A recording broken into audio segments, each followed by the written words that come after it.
역사를 이루어가시는 하나님의 도구라는 주제를 가지고 같이 말씀 생각해 보겠습니다. 스데반의 그 설교 이후에 격분한 유대인들이 스데반을 성 밖으로 집어 던지고 돌로 쳐 죽였죠. 본문 1절을 보면 사울은 그가 죽임당함을 마땅히 여겼다 이렇게 기록되어 있습니다. 여기에 이 마땅히 여겼다라고 하는 말의 의미는 뭐 잘 죽었다, 죽어 마땅하다 뭐 이런 정도의 소극적 수준을 말하는 것이 아니고, 스데반이 그 죽음에 이 사울이 주도적으로 적극적으로 참여한 그런 수준을 말하는 말입니다. 유대인들이 스데반을 성 밖으로 내던지고 돌로 치고 난 다음에 사도행전 7장 58절을 보면 증인들이 옷을 벗어 사울이라는 청년의 발 앞에 두었다라고 기록되어 있죠. 이것은 이제 사울이 스데반의 죽음의 현장에 구경꾼으로 있었다 그런 말이 아니고 사울의 주도로 스데반이 죽임당했다 그런 의미입니다. 그리고 이제 스데반의 이 죽음을 기점으로 사울이 이제 본격적으로 기독교 박해를 이제 시작을 하는데요. 어느 정도로 박해를 했느냐에 대한 그 3절 기록을 보니까 사울이 교회를 잔멸할세 각 집에 내가 남녀를 끌어다가 옥에 넘겼다 이렇게 기록되어 있습니다. 잔멸이라고 하는 말은 파괴하는 것을 말합니다. 파멸시키는 것, destroy. 그래서 기독교 시를 말리 작정을 하고 이렇게 박해를 했다는 그런 말이죠.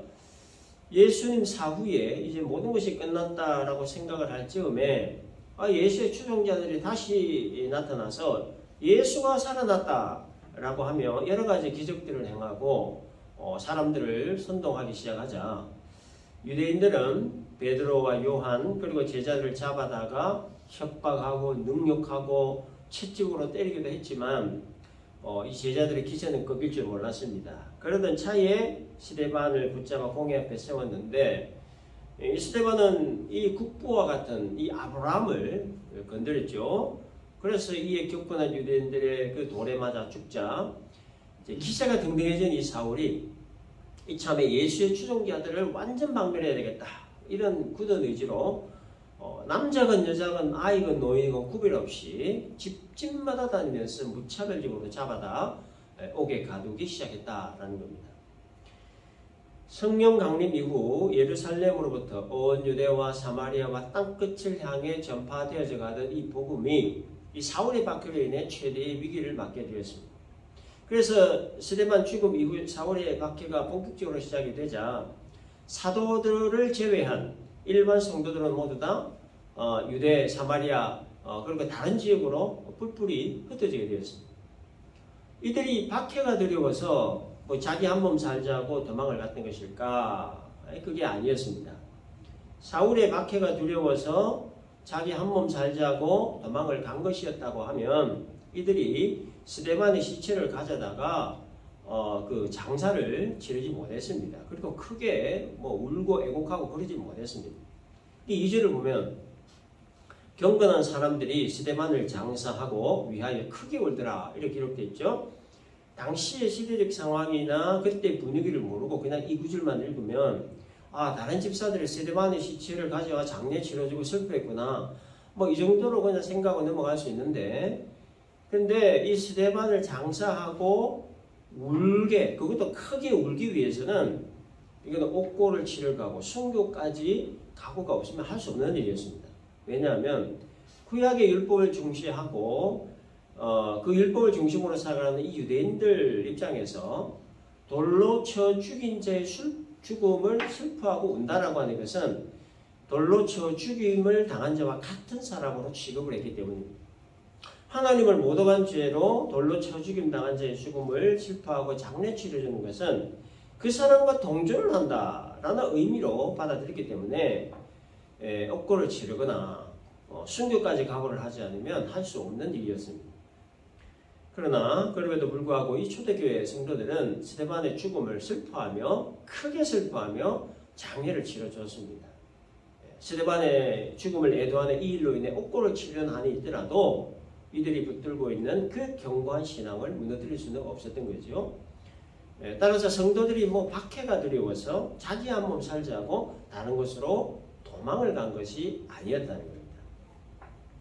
그러면 이들은 왜 다른 지역으로 갔던 것인가? 결론부터 말씀드리면 복음의 연결성과 지속성 때문입니다. 복음의 연결성과 지속성.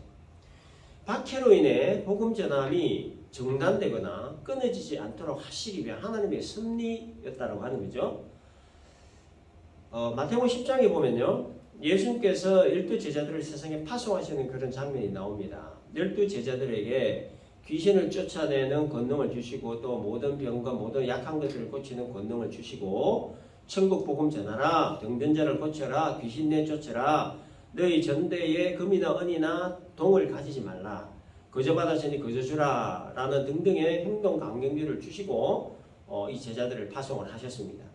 근데 파송을 하시면서도 어떤 말씀을 하셨냐면 내가 너희를 보냄이 양을 이리 가운데로 보낸 것 같도다. 이런 우려의 말씀을 하셨습니다. 이 말씀을 하신 이유는 제자들이 장차 받게 될 여러 가지 고난적인 상황 때문이었죠. 천국 복음을 세상에 선포할 때에 이 일을 싫어하고 미워하는 자들에 의해 제자들이 고발을 당하게 될 것이고 또 공회에 서게 될 것이고 채찍에 맞게 될 것이고 재판받아 죽임을 당하게 되는 등등 여러 가지 고난적 상황을 염두에 두시고 양을 이리 가운데 보내는 것 같다. 이런 말씀을 하신 거죠. 그래서 예수님 그다음 뭐라고 이렇게 하셨냐면 뱀같이 지혜롭고 비둘기같이 순결하라. 이 말씀을 주신 겁니다. 복음을 전하다가 피할 수 없는 상황이라고 하면 붙잡히더라도 순결한 믿음 지키라. 이런 말씀이죠. 그러나 피할 수 있는 상황이라면 지혜롭게 피해라. 그런 얘기예요. 그래서 예수님도 마태복음 10장 23절에서 이 동네에서 너희를 박해하거든 저 동네로 피하라 라고 하시며 뱀같은 지혜가 필요하다는 것을 말씀을 하신 겁니다. 그래서 이 동네에서 박해하면 저 동네로 피하라고 하는 이 말씀의 의미는 그 박해가 두려워서 자기 한 몸 살자 도망가라 그런 의미가 아니고 박해라고 하는 원인에 의해 비록 다른 지역으로 피신을 하지만 그러나 그 피신의 목적은 복음이 끊이지 않고 지속되게 할 목적이어야 된다. 그런 얘기입니다. 그래서 뱀 같은 지혜를 발휘해서 박해의 자리를 피할 수 있는 상황이면 피하고 피한 그 자리에서 또다시 복음을 지속적으로 전하는 것. 복음의 연결성 그리고 지속성. 그러나 박해를 피할 수 없는 상황이라면 붙잡혀서 옥고를 치르고 순교의 상황이 되더라도 비둘기 같은 순결한 그 신앙을 끝까지 지켜야 된다라고 하는 것. 이것이 바로 이 동네에서 박해하며 저 동네를 피하라고 하신 예수님 말씀의 의미입니다. 그래서 이거든 저거든 목적은 하나죠. 복음이 끊어지지 않고 계속해서 전파되고 확장되는 것. 이 복음의 연결성과 지속성을 위해 그렇게 해야 된다라는 겁니다. 그래서 예루살렘에 박해가 시작되었을 때에 성도들이 다른 지역으로 옮겨진 이유가 바로 이겁니다. 복음의 연결성 그리고 지속성. 그래서 4절 보면 그 흩어진 사람들이 두루 다니며 복음의 말씀을 전했다 이렇게 기록되어 있죠. 성도들이 박해가 두려워 도망을 간 것이라고 하면 이런 행동을 할 수가 없겠죠. 당연히. 자기 한 몸 살자고 도망갔다고 하면 뭐 신부를 속이고 신부 세탁을 해서 어디 뭐 조용한 곳에 가서 숨어 있거나 하지 뭐 복음 전하기 위해서도 여기저기 두루 다니면서 복음 이런 일을 할 수가 없다는 겁니다. 그리고 예루살렘을 떠나 사마리아에 갔던 성도들 중에 빌립이라고 하는 인물이 등장합니다. 5절 보니까 빌립이 사마리아 성에 내려가 그리스도를 백성에게 전했다 이렇게 되어 있는데요. 빌립이 사마리아에 가서 무슨 일을 했는가에 대해 6절과 7절의 기록을 보면요. 빌립의 말도 듣고 행하는 표적도 보고 더러운 귀신들이 나가고 또 많은 중풍병자와 못 걷는 사람들이 나왔다 이렇게 기록되어 있습니다. 복음 전하고 표적 행하고 귀신 내쫓고 많은 병자들을 고친 이 일을 빌립이 했다는 거죠. 근데 6절에 보면요. 무리가 빌립의 말도 듣고 라고 했는데 여기 빌립의 말도라고 했으니까 이것은 사마리아의 빌립 한 사람만 간 것이 아니고 여러 명의 성도가 갔다는 것을 말하는 겁니다. 무리가 다른 성도들의 말을 듣기도 하고 또 빌립의 말도 들었다 이렇게 된다는 겁니다. 얼마의 수가 사마리아로 갔는지는 뭐 알 수는 없지만 여러 명의 성도들이 간 것은 분명하고 그 여러 명의 성도들 중 한 사람 빌립의 말도 듣고 빌립이 행한 표적도 보고 빌립이 행한 병고침의 역사들도 보았다라고 하는 겁니다. 근데 여러 명의 성도를 가는데 왜 빌립의 이름만 기록됐냐? 그게 대표성의 원리 때문에 그렇습니다. 구속사적인 관점에서 그 역사를 이렇게 기록해 나가는 과정에서 이 빌립을 그 중심의 대표성의 원리에서 기록을 하게 된 겁니다. 근데 여러분 우리가 여기에서도 중요하게 또 봐야 될 것이 하나 있는데요. 복음도 전하고 표적도 행하고 귀신도 내쫓고 많은 중풍병자 못 보는 사람 나음 먹는 일 그 일을 누가 했냐? 주체자가 누구냐라고 하는 겁니다. 성전 미문에 앉아있던 나면서부터 걷지 못했던 사람 걷게 한 일, 그 일을 누가 했냐라고 하는 거예요. 누가 그 일을 했냐? 그 일을 한 주체자를 아는 것은 굉장히 중요하죠. 누가 했습니까 여러분? 하나님이 하셨죠. 성전 미문에 앉아있던 남에서부터 걷지 못했던 사람을 걷게 하신 분도 하나님이셨어요. 표적 행하고 귀신 내쫓고 많은 병자 고치신 분도 하나님이시라는 거예요. 빌립이 한 게 아닙니다. 베드로와 요한이 한 게 아니라는 거예요. 빌립과 베드로, 요한은 뭐 했습니까? 도구였다. 복음 전하는 도구, 표적 행하게 하신 도구, 그리고 병자들을 낫게 하신 도구였던 거예요. 그래서 하나님의 도구라고 하는 이것이 굉장히 중요한 의식입니다. 여러분, 하나님은 자신의 이 역사를 이루어 가시는 그 과정에 있어서 사람을 도구로 사용하지 않으신 적이 거의 없습니다.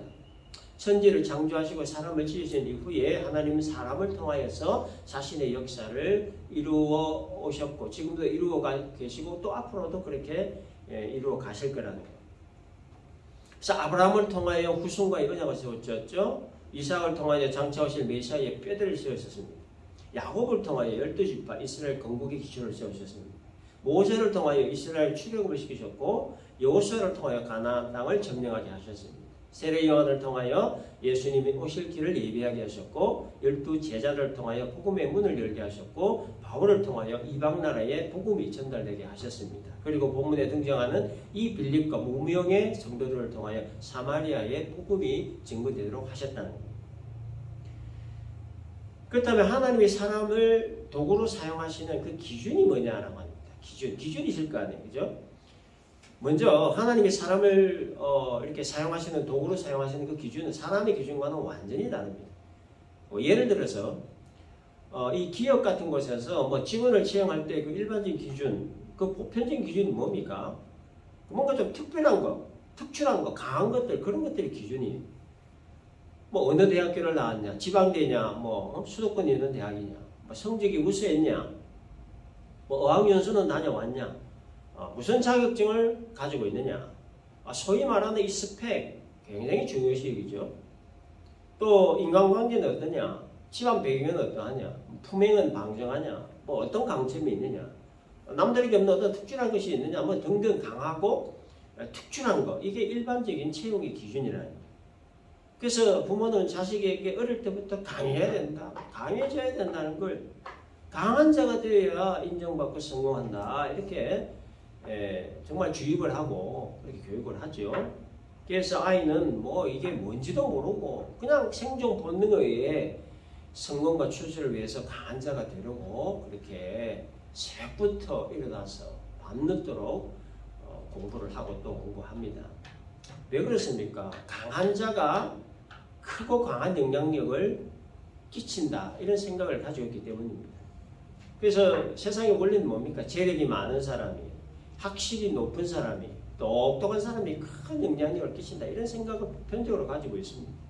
그래서 세상의 원리는 이겁니다. 강한 자만 살아남고 약한 자는 죽는다. 적자 생존 원리에 의해서 많이 배운 사람, 많이 가진 사람, 스펙 좋은 사람, 강한 사람이 세상을 지배한다는 원리를 기본적으로 가지고 있습니다. 그래서 강한 자가 되기 위한 끝없는 몸부림에 지금도 허덕이고 있다는 거죠. 근데 하나님의 기준은 사람의 기준과 완전 다릅니다. 그러니까 하나님의 기준은 기본적으로 약한 자를 도구로 사용하셔서 자신의 역사를 이루어 가시더라는 거죠. 그래서 하나님의 이사야 55편 8절 2에서 이런 말씀을 하셨습니다. 이는 내 생각이 너희의 생각과 다르며 내 길은 너희의 길과 다름이니라. 여호와의 말씀이니라. 이는 하늘이 땅보다 높은 같이 내 길은 이의 길보다 높으며 내 생각은 너희의 생각보다 높음이니라. 생각이 다르다는 거죠. 인간의 관점과. 그래서 하나님은 기본적으로 자신이 강하다고 생각하는 사람, 많이 배웠다고 생각하는 사람, 많이 가졌다고 생각하는 사람, 똑똑하다고 자부하는 사람, 그러한 세상 원리를 가지고 있는 사람을 잘 쓰시지 않더라는 거예요. 이 성경 역사를 보니까. 그래서 성경 어디를 봐도 그와 같은 어떤 그 생각을 가진 사람이 하나님이 쓰셨다 그런 기록이 잘 찾아보기 어렵습니다. 자신이 강하고 똑똑하다고 생각하는 사람은 그만큼 하나님의 존재를 약하게 보는 경향이 있기 때문이라. 강한 것을 갖추었다라고 생각을 하는 사람들일수록 하나님의 존재를 더 강하게 부정하는 경향이 많더라는 거죠. 그래서 예수께서 공생의 삶을 사실 때 하셨던 중요한 이유 중에 하나가 뭐였냐면 고정관념을 깨뜨리는 거였습니다. 너희는 이러이러하다고 하였으나 나는 이러이러하니라. 고정관념 깨뜨리시는 일이었어요. 강한 자가 살아남고 강한 자가 성공하고 강한 자가 세상을 지배한다는 그 고정관념, 이 고정관념을 깨시기 위해 이 유대 지도자들과 늘 부딪혔던 거예요. 하나님이 사람의 그 고정관념을 깨뜨리시는 것 중에 하나가 바로 약한 자를 도구로 사용하신다라는 겁니다. 약하지만 그 약함 속에 있는 어떤 강점, 사람들은 보지 못하는 어떤 강점, 하나님만이 보실 수 있는 그 강점을 끌어내어서 사용을 하시더라는 거예요. 그래서 하나님은 사람이 보지 못하는 약함 속에 있는 강점들을 보시고 그것을 끄집어내어 사용하신다는 거예요. 이게 바로 사람을 사용하시는 하나님의 기본 원리고 기준이라는 거예요. 하나님은 그럼 왜 약한 자를 택하셔서 도구로 사용하시는가에 대한 고린도전서 1장 26절 이하의 말씀을 보면 형제들아 너희를 부르심을 보라. 육체를 따라 지혜로운 자가 많지 아니하며 능한 자가 많지 아니하며 문벌 좋은 자가 많지 아니하도다. 그러나 하나님께서 세상에 미련한 것들을 택하사 지혜 있는 자들을 부끄럽게 하시려고 세상에 약한 것들을 택하사 강한 것들을 부끄럽게 하려 하시며 하나님께서 세상에 천한 것들과 멸시받는 것들과 없는 것들을 택하사 있는 것들을 폐하려 하시나니 이는 아무 육체도 하나님 앞에서 자랑하지 못하게 하려 하심이라. 이렇게 기록되어 있습니다. 하나님이 약한 자를 택하셔서 도구로 사용하시는 그 이유에 대해 성경은 자랑하지 못하게 하시기 위함이다 라고 말하고 있습니다. 자신의 강한 능력으로 하나님이 일했다고 자랑하지 못하도록 하시기 위해 약해 보이는 사람들을 주로 택하셔서 사용하시더라는 거예요. 약해 보이는 사람들을 택하셔서 사용을 하실 때 하나님의 능력이 더 강하고 크게 나타나기 때문이더라는 거죠. 세상 기준에 못 미쳐 보이는 사람들, 세상 기준에 좀 약해 보이는 사람들, 천하게 보이고 멸시받는 사람들을 주로 택하였을 때 하나님의 역사가 더 강하게 나타나더라고 하는 겁니다. 사무엘이 하나님의 명을 받고 왕을 택하기 위해 이새에게 갔을 때 이새가 보여준 아들을 7명이었죠. 근데 7명 다 보여준데 하나님 다 아니라고 그랬습니다. 그래서 사무엘이 다른 아들은 없냐라고 물었죠. 이새가 마지못해 보여준 아들이 막내 다윗이었습니다. 왕이 될 자격이 없어 보이던 아들, 강함이라고는 전혀 없어 보이던 아들, 정말 그 나약하게 보이는 아들, 별 볼 일 없어 보이는 아들이 막내 다윗이었습니다. 그래서 아버지 이새는 처음부터 아예 다윗은 보여줄 생각조차 하지 않았습니다. 근데 하나님은 그렇게 약해 보이고 자질 없어 보이고 별 볼 일 없어 보이는 다윗을 택하셔서 왕으로 세우셨다. 겉으로 보기에 강하게 보이고 자질 있어 보이고 멋있게 보이는 사람 하나님을 택하지 않으시더라는 거예요. 그래서 하나님은 사무엘에게 사무엘상 16절 17절에서 이렇게 말씀하셨습니다. 여호와께서 사무엘에게 이르시되 그의 용모와 키를 보지 말라. 내가 이미 그를 버렸노라. 내가 보는 것은 사람과 같지 아니하니 사람은 외모를 보거니와 나 여호와는 중심을 보느니라. 사람은 사람의 그 마음 중심을 볼 수가 없지요. 볼 수가 없기 때문에 그래서 항상 어떤 외모, 키나 용모와 같은 이 외면적인 것들을 볼 수밖에 없지만 그러나 하나님은 전지하신 분이시기 때문에 사람이 볼 수 없는 부분까지 중심까지 꿰뚫어 보신다는 거예요. 기드온은 12지파 중 가장 미약한 지파, 므낫세 지파 사람이었죠. 그 중에서도 가장 약한 집 사람이었습니다. 그런데 하나님은 기드온에게 네가 지극히 약한 자지만 내가 약한 데를 들어 쓰겠다라고 말씀하셨어요. 미디안 군대와 전쟁이 있던 날 미디안 군사는 14만 5천 명이었고 이스라엘 군사는 3만 2천 명이었습니다. 수적으로 비교 안 되죠. 매우 불리한 상황입니다. 이거는 제비 안 되는 거죠. 그런데 하나님은 3만 2천 명조차도 많다고 하시면서 그 숫자를 줄여서 결국 몇 명 남게 했습니까? 300명 남게. 유명한 기드온 300명사. 13만 5천 명 대 300명의 전쟁. 이건 뭐 인간적인 시각으로 보면 뭐 불보듯 뻔한 전쟁입니다. 뭐 안 되죠. 그때 결과가 어떻게 됐습니까? 기드온이 이끄는 300명이 13만 5천 명 미디안 군사를 물리치고 승리했습니다. 3만 2천 명의 병사들 중에서 하나님은 왜 300명만 택했을까? 3만 2천 명이라고 하는 이 숫자도 미디안 군사 13만 5천 명에 비하면 아주 턱없이 작은 수인데 하나님은 그 수도 많다고 하시면서 그 수를 더 줄여서 300명을 택하신 이유가 뭘까 하는 거예요. 그 이유에 대해 사사기 7장 2절에서 이렇게 기록합니다. 여호와께서 기드온에게 이르시되 너를 따르는 백성이 너무 많은즉 내가 그들의 손에 미디안 사람을 넘겨주지 아니하리니 이는 이스라엘이 나를 거슬러 스스로 자랑하기를 내 손이 나를 구원하였다 할까 함이니라 그랬습니다. 그래서 미디안 전쟁에서 승리는 철저한 하나님의 도우심에 의해 철저한 하나님의 능력의 손길에 의해 되어진 일임을 그들로 하여금 깨닫게 하시기 위해 300명만 택하셨다라고 합니다. 모세가 이스라엘 백성들 출애굽시키기 위해 하나님께 부름받은 나이가 몇입니까? 80세죠. 80세라고 하는 나이는 뭐 그때나 지금이나 뭔가 큰 일을 감당하기에는 좀 힘에 부치는 그런 나이입니다. 혈기왕성하던 젊은 날에 무슨 일이든 뭐 힘차게 잘할 수 있을 것 같은 젊은 시절에 좀 부르셔가지고 그 큰 일을 좀 맡겨주셨으면 좋았을 텐데 80세 노인이 되었을 때 부르셔서 일을 맡기십니다. 왜 그러셨을까? 아무것도 할 수 없을 것만 같아 보이는 그때, 가장 무기력하게 보이는 그때, 도무지 가능성이라고는 찾아볼 수 없는 바로 그때가 하나님의 능력이 가장 크게 나타날 때이기 때문입니다. 그래서 여러분, 하나님은 내가 뭔가를 할 수 있을 것 같다, 나에게는 어떤 감이 있다, 나에게 어떤 능력이 있다는 생각을 가지고 있으면 그 생각을 완전히 다 없어질 때까지, 다 내려놓을 때까지 하나님이 훈련시키시고 연단을 시키시는 거예요. 그래서 나는 아무것도 아닌 존재입니다. 나는 티끌과 같은 존재입니다. 나는 무기력하고 무능력한 존재입니다. 나는 죄인 중에 괴수입니다. 라고 하는 것을 뼈저리게 깨닫고 고백할 때까지, 저 밑바닥까지 완전히 다 내려갈 때까지 훈련시키시고 연단을 시키시는 거예요. 그 다음에 쓰시는 겁니다.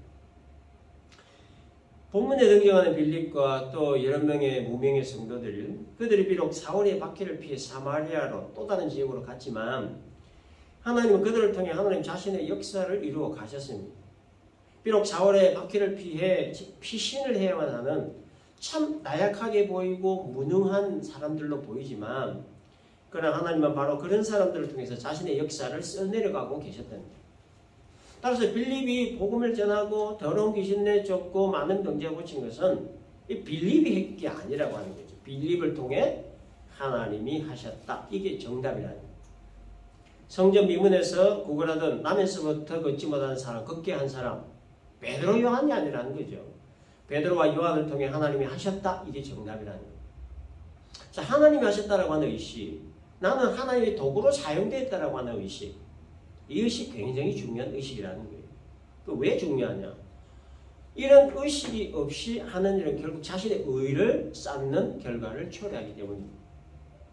그리고 이 자신의 의를 쌓게 될 때 나타나는 가장 흔한 증상 중에 하나가 뭐냐면 다른 사람을 평가한다는 거예요. 이게 좋은 평가하면 좋겠는데 주로 좋은 평가보다는 부정평가를 하게 된다는 거예요. 그리고 그 부정평가는 결국 어떤 방향으로 가냐? 정죄의 방향으로 흘러가게 된다는 거예요. 따라서 하나님의 일이나 교회와 관련된 일을 할 때 가져야 중요한 의식이 바로 내가 했다가 아니라 나를 통해 하나님이 하셨다. 내가 한다가 아니라 나를 통해 하나님이 하신다. 이런 의식을 가짐으로 어떠한 일의 성취가 자신의 의가 되지 않도록 해야 된다라는 겁니다. 빌립과 무명의 성도들이 사마리아에서 복음 전했을 때 나타난 그 결과에 대해 8절을 보니까요. 그 성에 큰 기쁨이 있더라. 큰 기쁨의 역사가 나타났다는 겁니다. 여러분 잘 아시겠지만 사마리아는 역사적으로 좌절과 절망과 한과 서름이 참 많은 땅이었습니다. 여호수아가 가나안 땅을 정복했을 때 에브라임 지파와 므나세 반지파에게 분할했던 지역이 이 사마리아 지역이었어요. 그리고 솔로몬 통치 이후에 여로보암 때부터 아수르에 의해 패망을 할 때까지 이스라엘의 수도가 이 사마리아였습니다. 근데 이스라엘을 점령했던 아수르의 그 살만에셀이 이스라엘 그 말살 정책을 폈는데 이 북이스라엘 백성들을 아수르의 포로로 잡아가고 이방 민족들을 사마리아로 대거 이주를 시킵니다. 그래서 사마리아에 남아있는 이스라엘 백성들과 결혼을 하게 하죠. 그래서 혼혈민족이 되어버렸습니다. 결과 사마리아는 뭐 혈통이나 종교나 문화나 모든 것들이 그 순수성을 다 잃어버리게 된 거예요. 포로 귀환 이후에 유대인들은 사마리아인들이 이스라엘의 순수성을 잃어버린 혼합 족속이다. 이렇게 이제 경멸을 했고, 그래서 성전 재건을 할 때에도 다 배제해버렸습니다. 교제를 완전히 단절하고, 더 나아가 개나 돼지 취급을 하게 된 거예요. 그래서 사마리아 땅을 지나가면 예를 들어서 한 3일 만에 갈 길을 빙 둘러서 일주일 만에 가더라도 지는 길로 안 갔어요. 꽤 사마리아는 참 한과 서름이 많은 버려진 그런 땅, 슬픔의 땅이었습니다. 그런데 지금 이 사마리아 땅에 큰 기쁨이 생겼다는 거예요. 한과 서름과 좌절과 절망과 눈물의 땅이 큰 기쁨의 땅이 되었습니다. 눈물과 한이 서린 사마리아 땅을 큰 기쁨으로 변화시켰는데 그 누가 했습니까? 흩어진 성도들, 빌립과 무명의 성도들을 통해 하나님이 하셨던 일이었다라는 거죠. 그리고 하나님이 하셨다는 의식이 왜 중요하냐? 역사의 주관자가 하나님이시기 때문이라는 거죠. 그래서 여러분 우리가 이 성경을 대할 때에 성경 속의 위대한 인물들이 한 일들, 업적들 물론 우리가 본받는 게 참 필요합니다. 그러나 더 중요한 것은 그 배후 위에서 일하셨던 하나님을 발견할 수 있어야 된다. 노아로부터 시작해서 아브라함, 이삭, 야곱, 요셉, 모세, 여호수아, 다윗, 솔로몬, 세례 요한, 12제자, 스데반, 바울 등등 이 성경 속에 위대한 인물들이 했던 그 업적들 중에서 하나님의 개입하심을 발견할 수 있어야 된다는 거죠. 보이지 않는 하나님의 손길을 우리가 발견할 수 있어야 되는 겁니다. 그들이 위대한 업적을 남겼기 때문에 위대한 인물 된 것이 아니고 하나님이 이들을 도구로 사용을 하셨기 때문에 위대한 인물이 되었다는 것을 발견을 해야 된다는 겁니다. 노아는 홍수 심판으로 멸망하는 시대의 역사의 줄기를 이어가는 데 사용되었던 인물이었습니다. 아브라함은 하나님의 선민을 세우는 데 사용되었던 인물이었어요. 요셉은 민족을 구원하고 대민족으로 성장시키는 일에 사용되었던 인물이었습니다. 모세는 출애굽이라고 하는 구원의 역사를 이스라엘 민족을 통해 보여주시는 데 사용되었습니다. 다윗은 성전을 짓는 데 소원을 두고 일평생 준비하는 데 사용되었습니다. 세례 요한은 예수님보다 6개월 전에 먼저 태어나 주님의 길을 예비하는 데 사용되었습니다. 바울은 복음을 이방에 전하고 또 체계적으로 교리를 세우고 뿌리 내리게 하는 데 사용되었습니다. 비록 이들의 태생이나 경력이나 삶이 완전하지 못했습니다. 또 허물도 많았어요. 그럼에도 불구하고 하나님의 이들을 도구로 사용하셔서 자신의 역사를 이루어 가셨던 겁니다. 하나님은 지금도 자신의 역사를 이루어 가시기 위해 강함을 자랑하는 자는 그 강함을 내려놓는 훈련과 연단 후에 사용을 하시고 약함 때문에 주눅든 자는 약함 속에는 강점을 끄집어내어 개발시키신 다음에 사용을 하십니다. 나의 강함이 하나님께 쓰임받는 도구가 되는 것 아니고 나의 약함이 하나님께 쓰임받지 못하는 것이 되는 것도 아니기 때문입니다. 따라서 하나님은 각자의 상황에 맞는 훈련과 연단을 하신 후에 사용하신다. 그러므로 나의 강함은 더 이상 강함이 아니고 나의 약함은 더 이상 약함이 아니다 하는 것을 우리가 생각을 하고 내가 뭔가를 갖췄다 해서 자신만만해할 것도 없고 내가 아무것도 갖춘 것이 없다고 해서 주눅들 것도 없고 있는 모습 그대로를 가지고 하나님께 나아가면 되는 겁니다. 정리하겠습니다. 박해를 피해 흩어진 무리들을 도구로 사용을 하셔서 절망과 한이 서린 사마리아 땅에 복음이 증거되게 하시고 이로 인해 큰 기쁨의 땅으로 변화시키셨던 그 하나님의 놀라운 역사. 오늘도 이 하나님의 역사는 하나님의 쓰시기에 합당한 자로 훈련받고 연단받은 자들에 의해 이루어져 가고 있다 하는 것을 우리가 기억을 하고 그 하나님의 역사를 이루어가는 일에 우리 모두가 쓰임 받기에 합당한 도구들이 다 있을 수 있기를 주님의 이름으로 축원합니다.